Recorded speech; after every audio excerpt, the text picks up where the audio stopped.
Today I had the pleasure to speak with Connecting the Dots, who has his own YouTube channel, and yes, I'm not using his real name. He'll explain why during the actual video.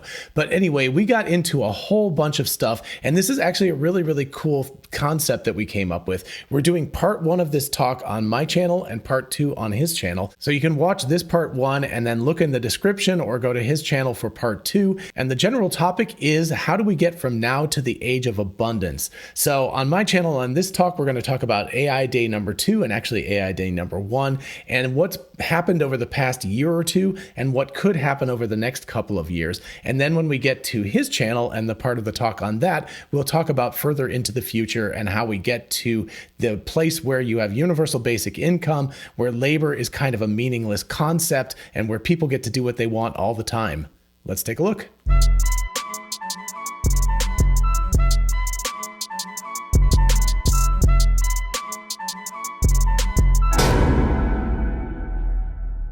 Hey y'all, it's Dr. Know-It-All. I am very fortunate today to be joined by Connecting the Dots, who prefers to remain somewhat anonymous, so we get an anime figure from you today, which is awesome. Anyway, thank you so much for joining us. You have a YouTube channel. We'll talk a little bit more about your history, you know, what you can tell us, and your channel as well, because we're going to actually try to divide this into two parts. So I think it'll be really cool. So we're going to do part one is going to be on my channel, and then part two will be on yours, and we'll have links to each other's, you know, at the end of the video and in the description and so forth. So it should be an awful lot of fun. So anyway, thank you so much for joining us. I'll probably call you C or CTD or something like that while we're going. And yeah, so let's just go for it. Let's fire it up and see where we go. We're going to talk about how we get from now, 2022, to an age of abundance at some point X in the future. So CTD, I'm really interested in your background and what brought you to doing your YouTube channel, because your videos are, I would consider them immaculately researched. They're really good. And of course, it's connecting the dots. So, you know, so you have to have all of your facts very straight.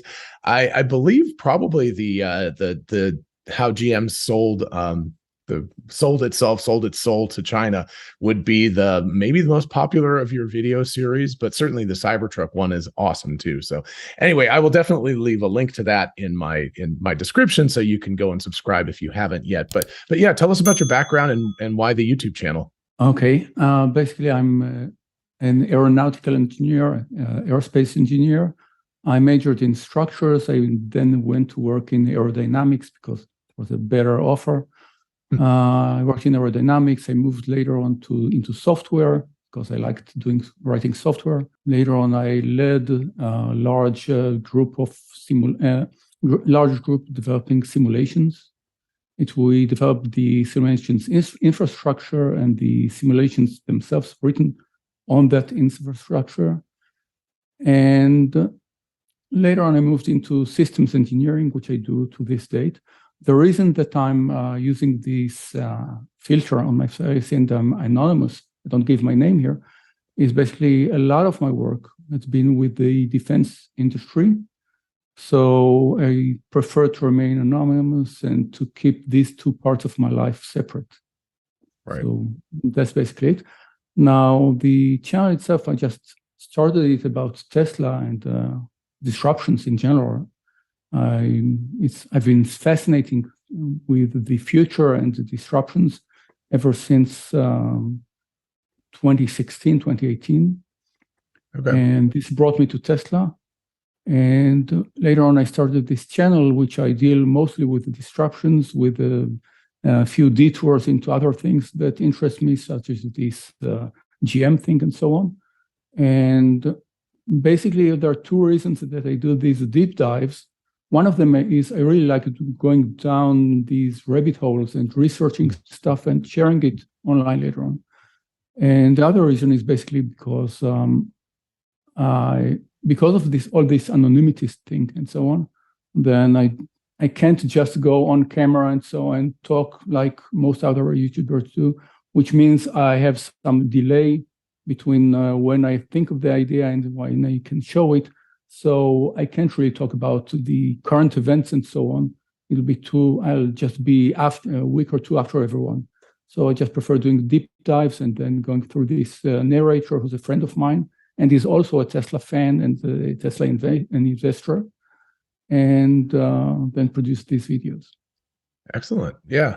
That makes really good sense. And actually you found it's interesting because there's a lot of YouTube and tech channels in general, but it's interesting because you found a really, really good niche, which is just that those really deep dives that a lot of people don't have time to do. And I try to do that sometimes, but of course I have other ones that are much more off the cuff and very quick. But so I really appreciate watching how you do your videos, because they help me to to understand like a better idea of like how I could do mine too. So I appreciate that. So I think that the basic format we're going to go with is a little bit backwards, is that basically you're going to ask me some questions for my video, and then usually I'm the one asking the questions on my videos, but you're going to ask me some questions and then I'll ask you some questions on your video. And so we'll kind of flip it a little bit. This is certainly a chat. It's not an interview, but yeah, we have a basic outline of what we're going to do. So fire off. What's the first question? Okay, basically what we talked about is doing this series about the road to abundance, let's say, because right now we are resource constrained, every one of us. We have to go to work, or we can be independent and work for ourselves, but we have to work, and resources are limited and so on.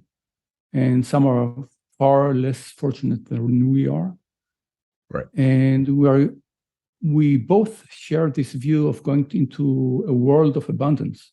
And I think that the first stepping stone we really saw happening was AI Day and the revealing of Optimus. So right. I think we should first ask like your takes about AI Day. Like you were in AI Day in person. You right. went there to the event itself. Mm-hmm. Yeah. AI Day 2. I was very, very, very, very fortunate. Yes. By the way, there's a small point. Last year in AI Day 21, the first one, I actually DM'd Martin Vieca and asked him that he let both you and James Dauma go to the event. I invite both you and James Dauma. Back then, Martin followed me because of one of the videos I did. Later on, he left. He's not following me right now. Right. So very cool. I used this opportunity to ask him to invite both of you so he can give us the angle of the what AI Day is from inside and so on. But I would love to say that I was the one that brought you to the invitation to 22, but that isn't the case, because I know for sure, I know for a real thing that both you and James have lots of fans within Tesla and Tesla AI specifically, and in other AI companies too. I have insider information about that. Really? Other companies too? Wow. Right. Other companies, that's my friend. Yes. Well, I mean, and your friend, I do want to talk about her, but and you've talked about her a lot in tweet threads and also in videos and stuff too. I think, we talked about this beforehand. It's like, that's a whole video on its own. So, but we can certainly mention what she does. She's in the AI space as well, and has become a huge fan of Tesla, not like originally, but has seen what they're doing. But I think, that was one of the things, like going to AI Day in person. So again, 2021, first one, I was at home like everybody else, watching it on the live stream and super excited. And that's great. It's no problem at all. But going to it was very, very exciting. And there's a lot of stuff that they don't show at the presentation. There's I kind of tried to describe it, but there's like a hallway with the seating and then the stage at the end of it. And that's the part you could see. And then around the whole outside, there were booths. And so you weren't allowed to take pictures or videos. So obviously I have no pictures or videos, but there were just stations everywhere and people talking about everything from quality assurance to occupancy networks to Dojo hardware, so it's like whatever you want. It was a smorgasbord, and I couldn't even get to all of them. And it was just a blast to talk to these people. But all the engineers were there, and that's the reason why I've likened it sort of to a combination of a high school science fair and a really compressed academic conference where you have like all of the papers all in like 90 minutes or something like that, or 2 hours, as opposed to stretched out over a couple of days. but the high school science fair part was like all of the things around the outside. And I don't mean that in a bad way. Like these were like really bad, like those little volcanoes you build when you're in middle school or something. They were fantastic, but it just had that feeling of that where you could walk from station to station and talk to people. And they were all so excited about what they were working on. But it was a very big revelation to realize that there were people who even knew who I was. And there were actually some Tesla employees that wanted to get a picture with me, and I'm going like, wait, guys, no, you're my heroes. It's not the opposite way around here. So anyway, that was very cool. And yeah, thank you for bringing that up, because it was very interesting to find out that that there were people who actually knew who I was. And so that's fantastic. And James, I believe actually James Dauma, I was not invited by Martin, but I think that James was invited by Martin. So it very well might have been you. So there you go. Take some credit from last year. I guess it wasn't, because really I said that my friend, but my friend also told me specifically about Tesla AI. She knows people, and you both have fans there in Tesla AI. So cool. The displays outside before the event itself, did they show anything that we didn't see in the live stream? Oh, yeah, a lot of stuff. I mean, because a lot of people have questioned, and I mean, I'm assuming I could talk about, I didn't take pictures or anything, and I'm not going to say anything specific because honestly, I couldn't remember it. But a lot of people still say that Dojo is like vaporware, for example, but they were showing, like, they had just had a really big screen with, I couldn't even figure it all out. It was just, text and graphics and all sorts of things showing Dojo operating. And I think they mentioned this during the presentation. If not, one of the things that I found the best, and I haven't even had a chance to do a Dojo episode yet, but one of the things I wanted to talk about is the transparency of Dojo. They've basically got it working with standard PyTorch. And if people don't know, PyTorch is one of the two major neural network sort of frameworks, I guess would be the better thing. So there's TensorFlow and there's PyTorch. But anyway, if you use PyTorch, you can essentially just take the neural network architecture that you've already used, and they use Stable Diffusion as an example, and they just ran it on it without having to do any corrections. Now, it's not super optimized at that point because, it's having to go through some translation layers and things like that. But still, it's incredible to have an architecture that's so transparent that you can just go end to end and produce something just using, vanilla PyTorch without having to do any special coding. I'm not a really big, supercomputer person. I haven't used those very much, but even just using like 3 or 4 GPUs, like a relatively small rack, there's a lot of extra coding and stuff that you have to worry about in order to make it work normally. So it's just really, really cool that they've got this massive supercomputer that has such an easy interface to go back and forth. And I believe I'm a big believer that they'll eventually sell AI as a service. So what is that? AIaaS, something like that, right? Right now we have SaaS, software as a service, but I think they're going to have AI as a service. And Amazon's sort of doing that already with their SageMaker. But I think that Tesla will definitely compete in that space where people say, I want to train something, and rather than spending weeks or months doing it on their tiny little rack that they have, they can ship it off and pay some money, and Tesla will do it in minutes or hours or something. So that's going to be really cool. Yeah, I think the industry itself is really waiting for something like that, because what they showed about Dojo, that it's so much more efficient for the purpose of training AI and AI, vision AI especially. I think there's lots of potential in the industry, and they're just waiting for it. So if they sell it as a service like AWS and so on, it would be amazing. Did you notice, by the way, the engineers there who presented things, like how long they were in Tesla, or were they the same ones that displayed them in the event itself, in the live stream?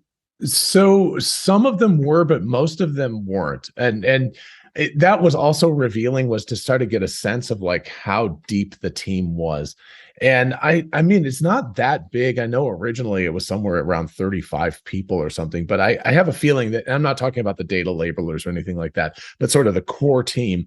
It seems like, at a guess, maybe they've gone to something like close to 100 people now. So a lot of times, if you had the person presenting on a specific topic, they would have a team of like 3 or 4 or 5 people that worked with them on that particular area. And so you would have those people most often at the tables.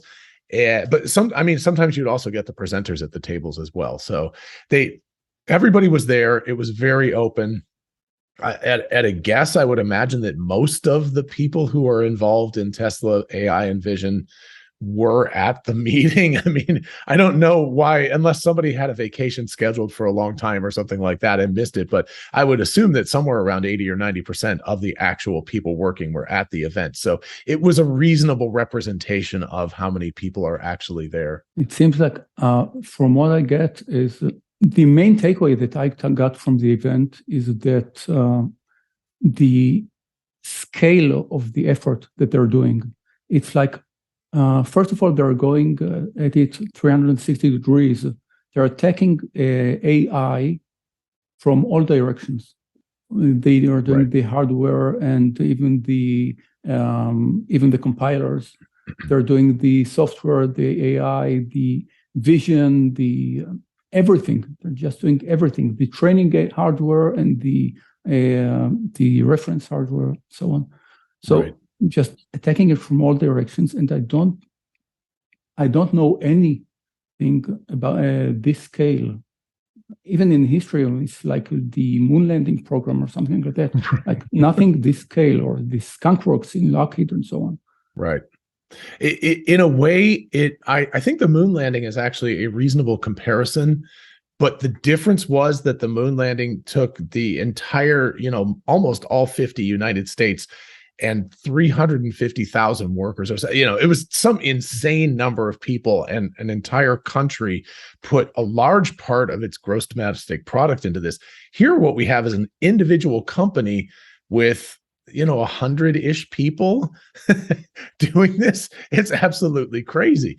It's so, you're looking at something like the scale of the Apollo missions, except you're doing it in a private company, and there's a very, very small group of people relative to the number of people involved in something like the Apollo mission. Now, obviously, Tesla itself is a 100,000 people plus company. So, a lot of the reason why these individuals can do the work they can do is because everybody else is working and building these amazing cars, and they're integrating all of this software, and and Tesla, of course, has the manufacturing capability. We haven't even gotten to TeslaBot yet. But one of the biggest reasons why TeslaBot can exist at a company like Tesla and very few other companies is because they have this manufacturing prowess. It's a very, very impressive. Yeah, I think this is one of the things that people outside the fan base don't really get this. The main difference here is not what the main thing in this event isn't what they showed. It's not the working robot that they showed. Right. Basically, what the main thing is that they have the brains already. I think a few months ago, I did a video with my friend that said the TeslaBot is a done deal.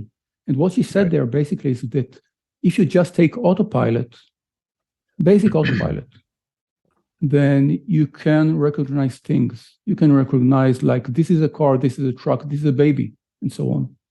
And once you put this in the factory surroundings, you have the bot. You just need to do other manipulations and so on. Right. So, and people just don't get it. And that Tesla can have this manufacturing might that they can produce everything in scale. I think that, just to touch on that point, I actually really recently, just maybe less than a week ago, did an episode talking about how TeslaBot has already won the race, and in that people looked at that demo and they said, "Oh, Boston Dynamics is so much better," or Company X is doing this better, or OpenAI is doing the hands better because it can do the Rubik's Cube in one hand. But what they're not realizing is that those are all specialized things. And exactly what you said, you've got the full self-driving computer. And now, especially with the occupancy network, because one of the issues always with full self-driving was it had to have a semantic understanding of everything in order to operate in that space. But now with occupancy networks, it can just volumetrically understand that there is, it does not know what this thing is, but it can see that that's in the road and it can try to avoid it. And that is going to be critical for something like TeslaBot as well. It's more important for it to understand that it doesn't want to bump into things. And then the semantics come second. It's like, what is that object? Is that a human being or another robot in the factory or the box that I'm going to try to go pick up or something? It's basically what Elon said, that even if a UFO landed in the middle of the road, the car wouldn't go into it and just go around or stop. But by the way, there's something really, really nice that I noted about. We're talking about the FSD and so on in this state. So there's something really nice. I'll ask you a short series of questions that lead to something. Okay. Let's go for it. When Tesla wanted to develop the Dojo chip and so on, who did they put in charge of the product and project? Oh gosh, I'm blanking on his name, but he's right. But I mean, right. But from academia, right? Pete Bannon or Steve Bannon. He was from Apple. So basically, yeah. That's right. That's right. Yeah. When Tesla wanted to make the chip, they brought a chip designer who led the project. Okay. Right.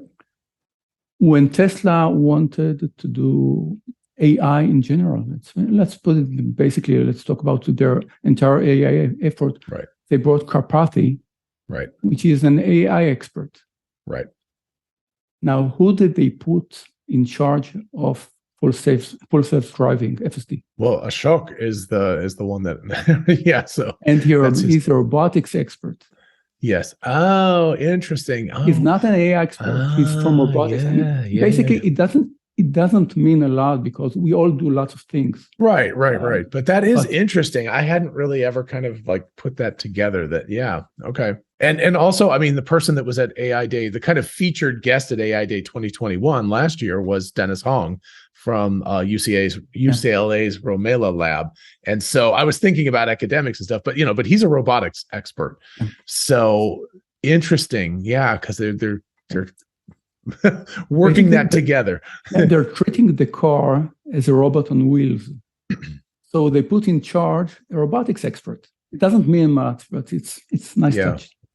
No, it is interesting though. And certainly I think the difference between Optimus and it's worth talking about the differences between Optimus and a car.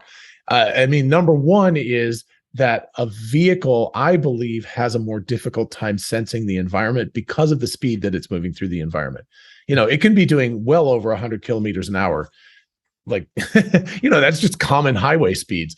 And it's having to react to things exceptionally quickly. Whereas a robot can be much, much slower about that because it's only going maybe 5 or 6 kilometers an hour, right? It's just going a fraction of the speed, a 20th of the speed that a vehicle can go.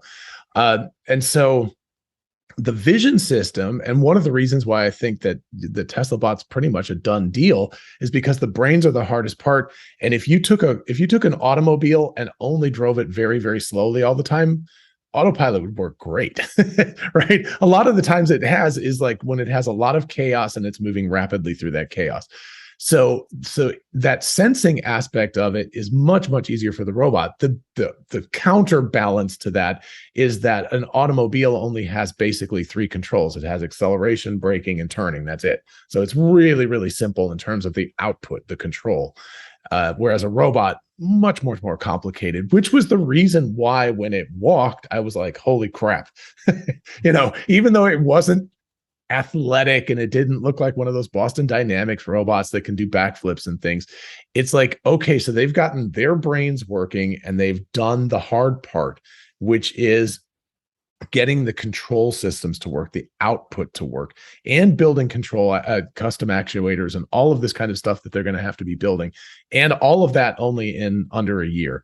So that's amazing. That was the reason why I was like, whoa. What were your expectations beforehand? I mean, I bet you said I don't know, but basically, what was your bet at the moment? Before the event. Right. I said I don't know, but then I proceeded to make predictions anyway. So I had predicted anything from basically a pile of metal with an arm sticking out of it and them going like, look, an arm works and we've got fingers and stuff. Because I actually had heard somebody that said, and this is somebody who should know, I obviously take this with a grain of salt because I don't know for a fact, but a person who should know said that I think back in like maybe late July or early August, that it was basically just a bunch of pieces of metal and electronics all, on tables, that they were all just playing around with parts and soldering things together and screwing them in. So, so in 2 months, they put together not one, but multiple examples. But anyway, all the way from that up to I thought the kind of craziest thing that something like a Teslabot could do would be to get out of an automobile, like if it drove in a Cybertruck and exited, because getting out of an automobile or getting into an automobile is incredibly complicated. If you think about what, we humans have to do, this is crazy motion. So I thought that would sort of be the top end demo that they could do, something like that, or maybe juggling or something. And so it was right down the middle. It could walk and it could do some basic things, but it certainly wasn't getting in and out of a car. But they showed it in the video, picking up boxes, picking up the watering can, watering plants. So, it was doing useful tasks already. I myself, I was like you at the beginning. I didn't want to give any predictions because basically I say I'm connecting the dots and so on. In this case, I didn't have any dots. I didn't have any info. It would just be a wild guess from, as you said, from an arm to getting out of an automobile and so on. I did have one point that I shared in private. This Ameca robot, Ameca. Oh, yes. From Britain, it's called, I think, something engineering. I don't remember. They have this robot that can mimic faces and so on. It looks just like it has a human expressions on its face. I'm trying to see if I can find it real quick here. Yeah, I think this is the one. Let me see if I can share my screen quick. All right. Hopefully you can see that. Yes. Yeah. This one. Yeah. So that is creepy. All I have to say is, I mean, it's got that uncanny valley.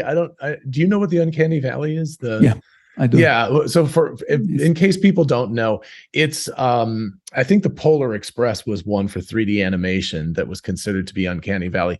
But essentially, if you have something that looks like Mickey Mouse, like a very, very, very cartoony thing, people think that's adorable and cute and everything. But as it gets more and more realistic, up until the point where it actually almost is human, it can become, there's a valley where people become very alienated from it because it's not quite human. And the expectation is that it will be human. And when it's not, it really freaks people out.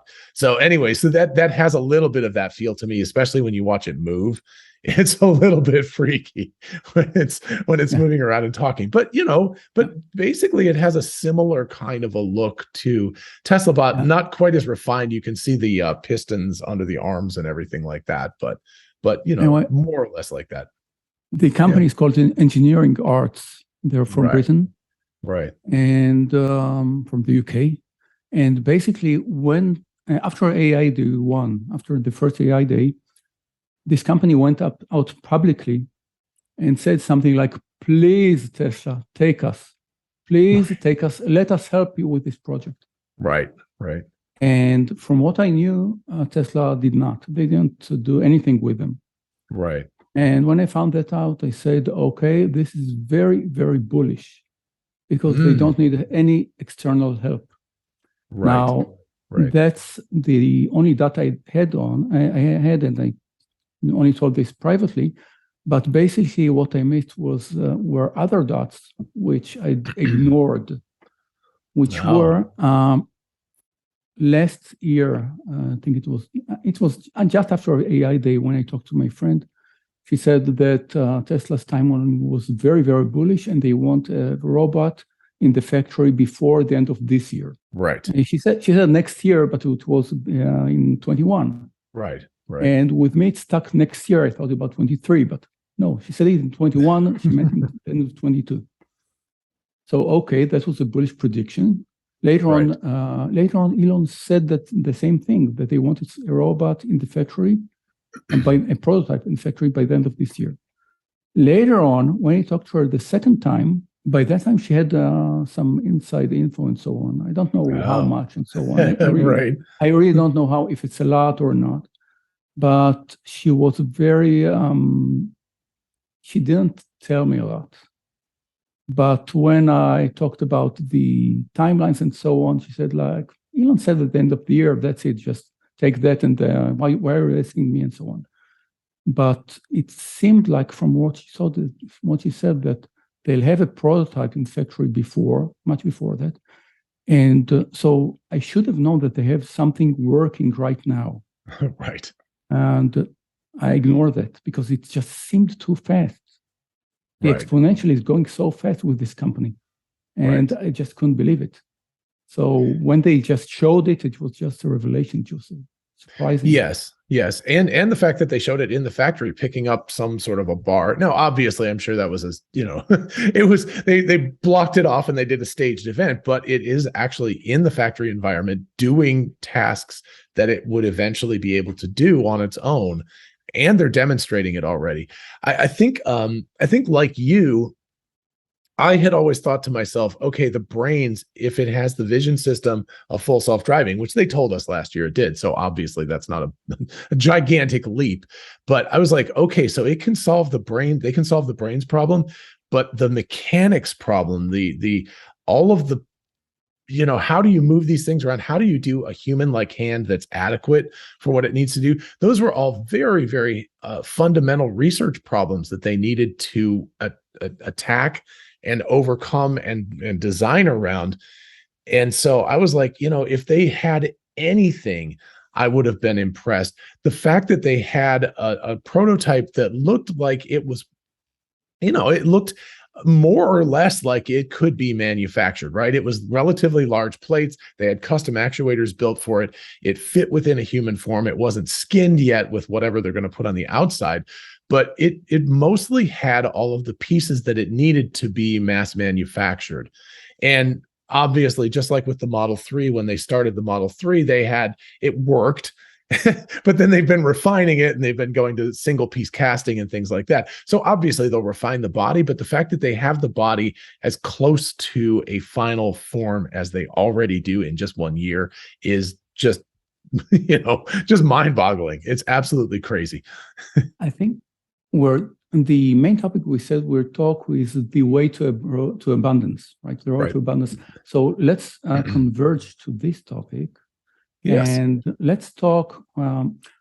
Basically, I think we don't need to tell the viewers that they already know that the bot is a very major part in this road to abundance because it will replace human work. And it's basically infinite. We can just have many, many, many bots working and doing lots of things. So let's look at the predictions of how fast things are moving. What are your predictions for next year's AI Day? Let's say if AI Day. It's September of 2023. Okay. Yeah, September 2023. Yeah. Oh gosh, I'm going to get myself in trouble because I'll be wrong about all this stuff too. And let's also add into this, at what stage, whether before AI Day or after it, at what stage do you see robots actually replacing humans in factories? And I don't mean just for training purposes, but actually replacing them in the stations for production. Okay. So in other words, there's not a human being supervising them constantly and having a tether over their heads to make sure they don't fall down. Let me break it down to the two major components that they like to talk about. One of them, of course, is full self-driving, and the other one is Optimus. And of course, there's a huge amount of convergence between those two.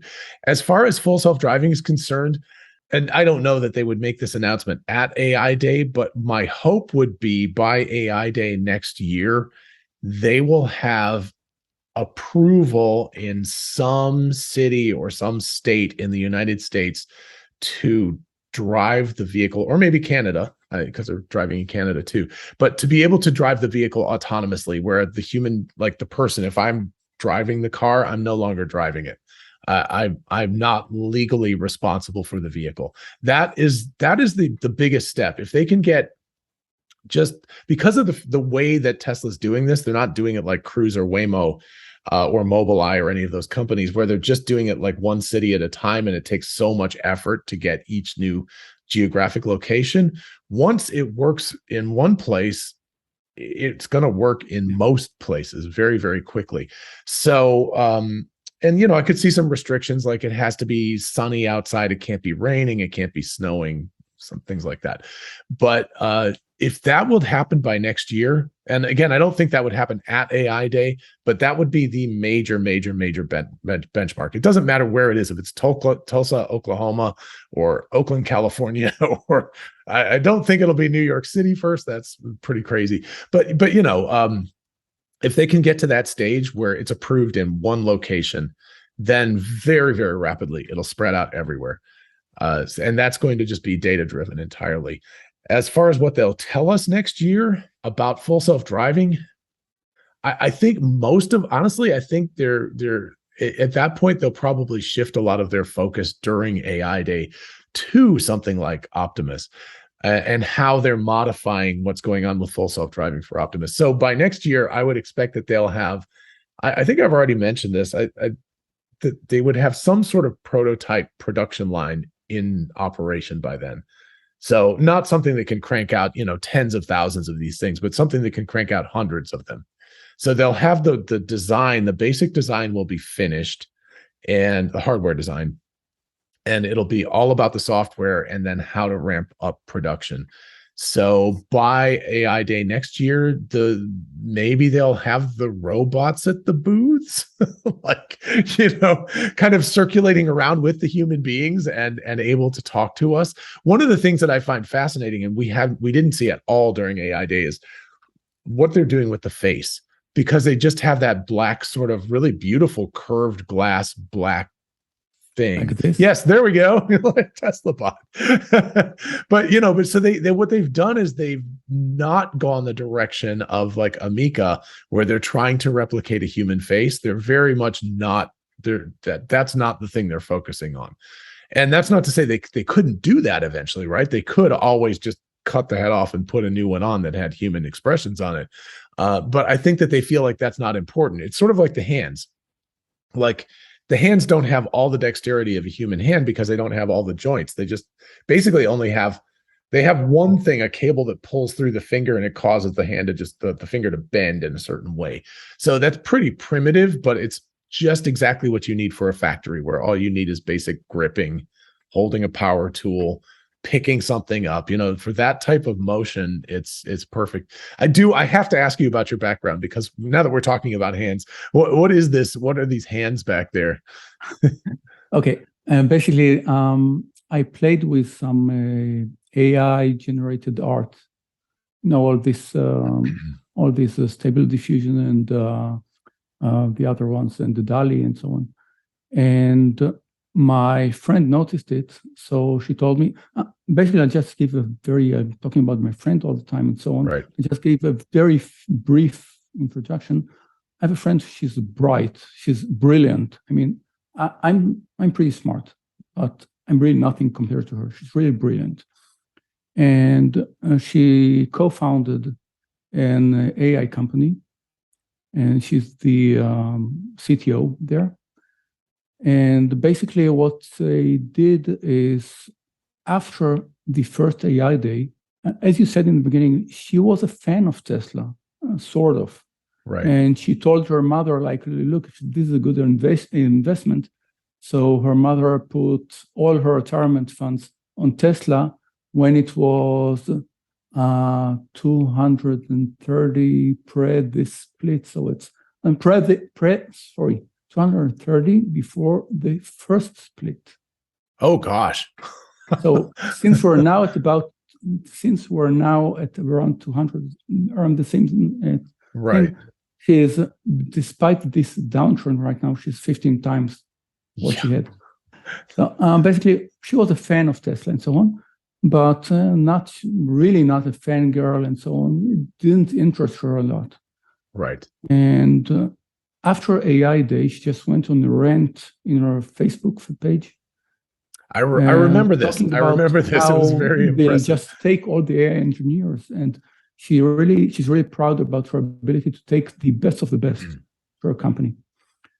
And one thing, she invested a lot in Tesla. She had money already to buy a house. They put it all on Tesla stock, and they sold their car and put it on Tesla and so on. And they're basically just waiting for Tesla to climb. But the other thing is, in her professional life, she convinced everyone in her company, including investors, that the bot will be a real thing and it will arrive. A factory bot will arrive soon, and an AGI bot would arrive later, but also much faster than people expected. And they just changed all her company's medium and long-term plans to coincide to a world with bots. And by the way, I can't say what they're doing, but she did tell me when I talked to her about what I can and cannot say.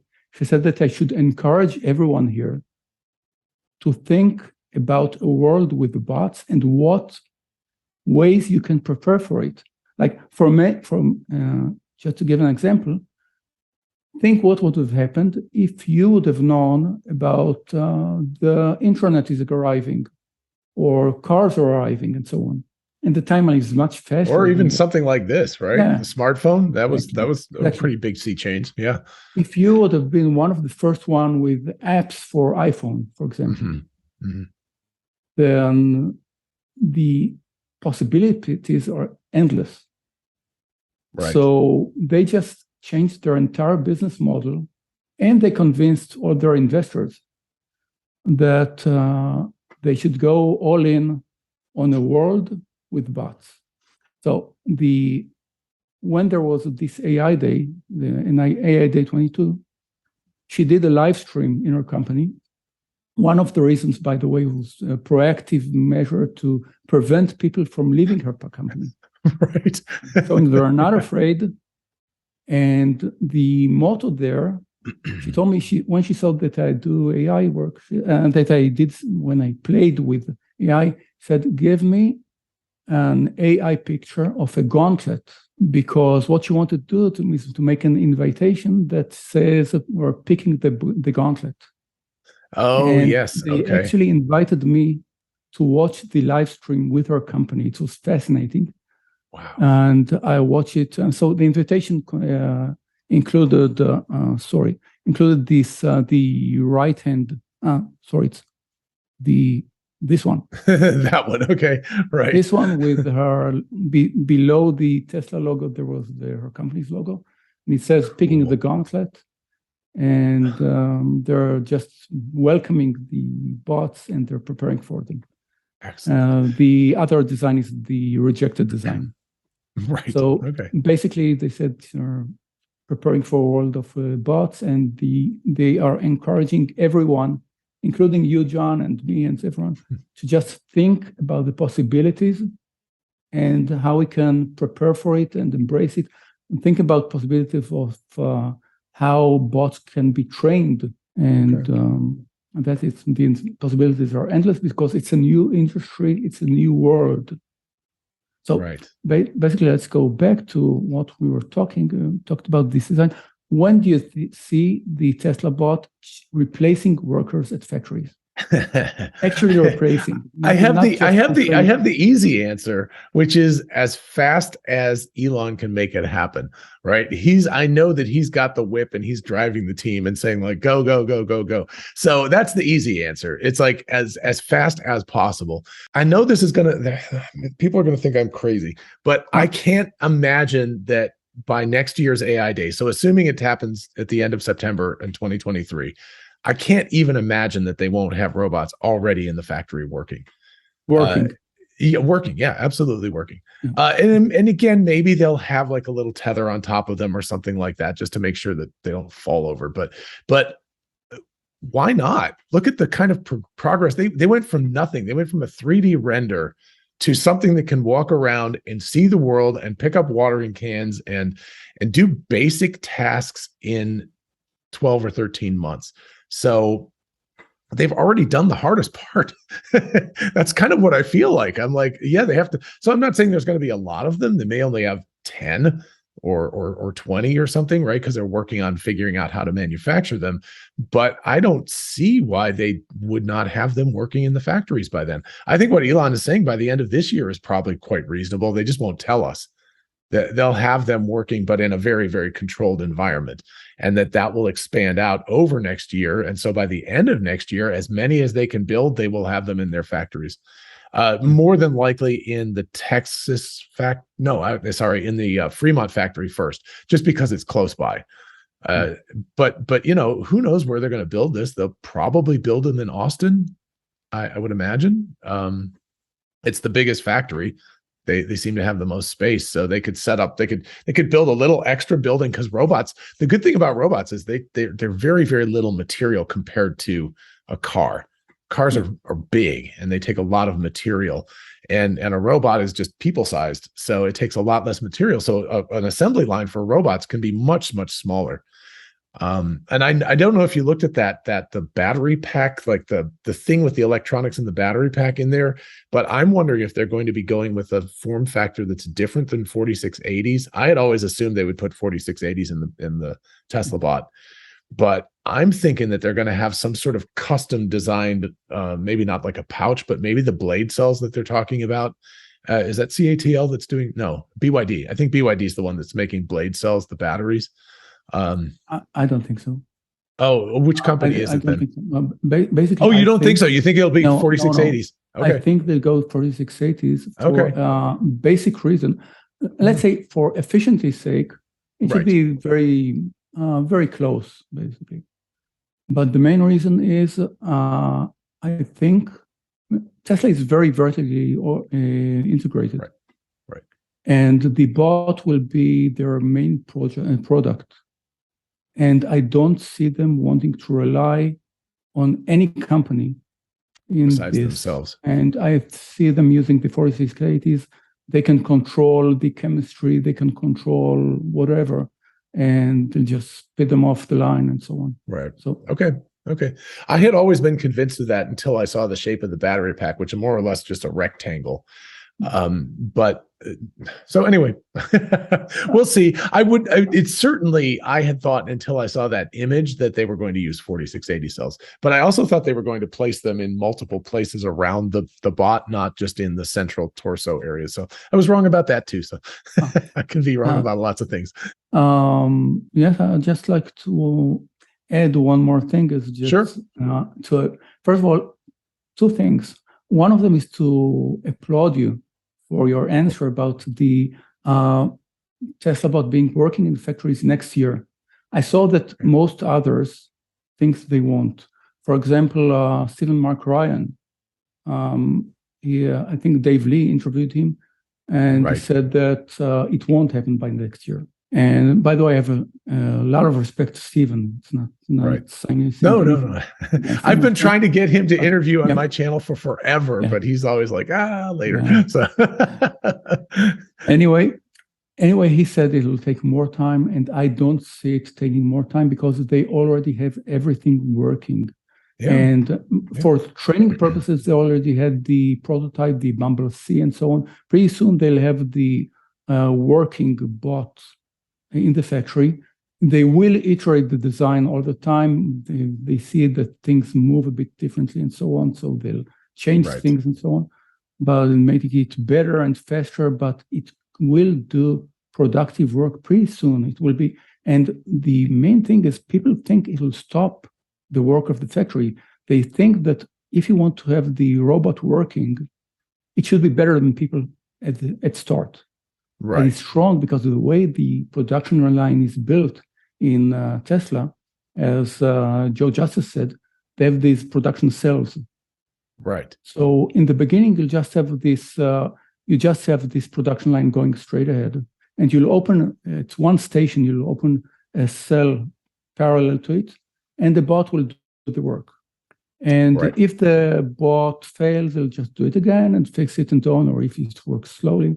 And then they'll have this, the self-management, the digital self-management system will just say if the car or the station, if it did the work okay or not. And if it's okay, if it passes the test, it just goes on. And they'll just start doing it. And at the beginning, they'll just work in parallel and they'll be slower than humans. But pretty fast, they'll just measure it and be faster than humans. Right. And so one thing is I wanted to applaud you for being bullish about this. Sorry for being optimistic about this, because I think the same. Right. And the other is in your interview with Scott and Gary. And by the way, to my own viewers, if you didn't see that one, go and watch it. It's great. They're very interesting. Very, very smart guys. They know a lot more than I do about robotics. So I'm learning a lot by talking to them. So that's awesome. It's a great interview. So basically what I saw there is before AI Day, when I did this video about Teslabot is a done deal with my friend, we talked about training the bot and so on. And what I said is that they can run simulations and so on. And they could learn from people how we do the work. But basically, it would be faster it would be better to just reduce it in simulations and so on and improve on us. And in the end, there will be just, let's say, if you want to pass a cable through the car, thread a cable through the car, then maybe nowadays it's done with one person, but maybe there will be like 3 bots doing it a different way, like one throwing the cable to the other, and they're both stick to each part and so on. They find the more efficient ways to do it than we do. Right. But you said something much better, because I thought small. I was thinking small. I thought bots will do better work than we do. They can do it faster and they can do it better. So the factory will become eventually the alien Dreadnaught that Elon talked about. Basically, what's the main bottleneck in factories right now is that you have to build according to human speed, and bots can do it faster, and they can do it in different ways.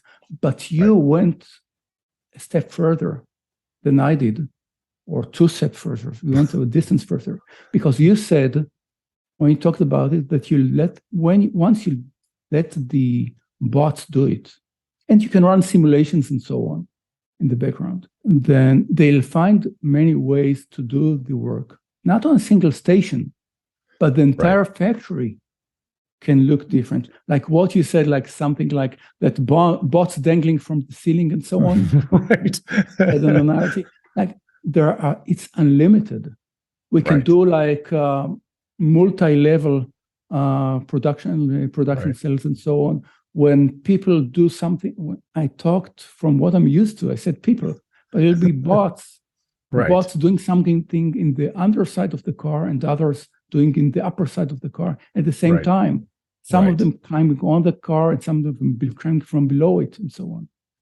So what you said about I really applaud it, because thinking of that, the entire factory will be much different from what we see now.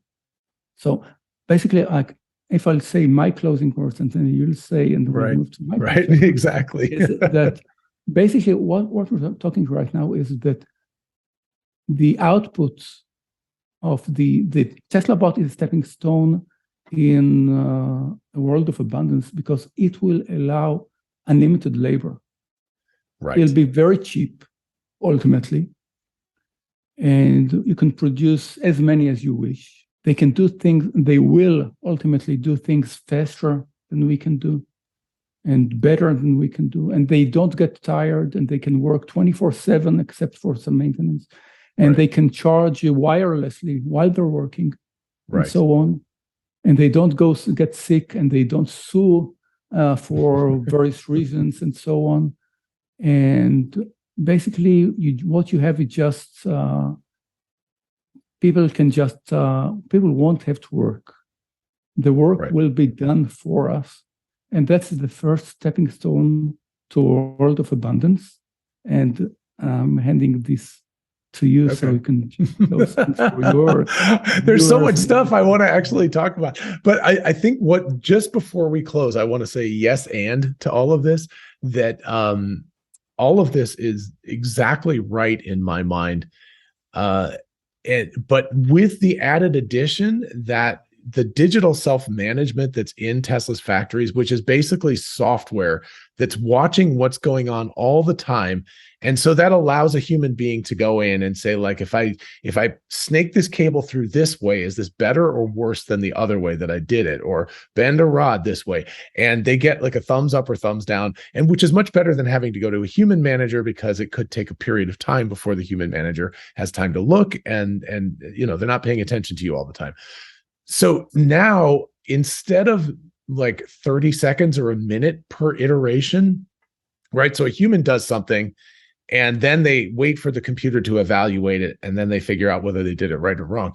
The TeslaBot can be instantaneously connected with the digital self-management system. So I was saying it's actually part of the factory. When you talk about the alien Dreadnaught, it's no longer just the factory, it's actually the organisms inside the factory. It's actually the TeslaBots are connected to the AI system, and they're all training themselves. Yeah. So the AI system overall can say, like, wait, what if 3 of you work on this together? You could thread this cable, you know, 6% faster or something, every single cable, or with less run, so you don't need as much material.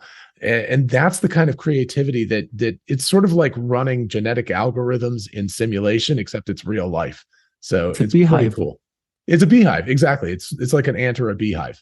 Exactly. So yeah, let's continue that in the next chat. So anyway, everybody, thank you so much for watching, and definitely watch the next video. And in the meantime, we'll see you later in this one. Bye-bye.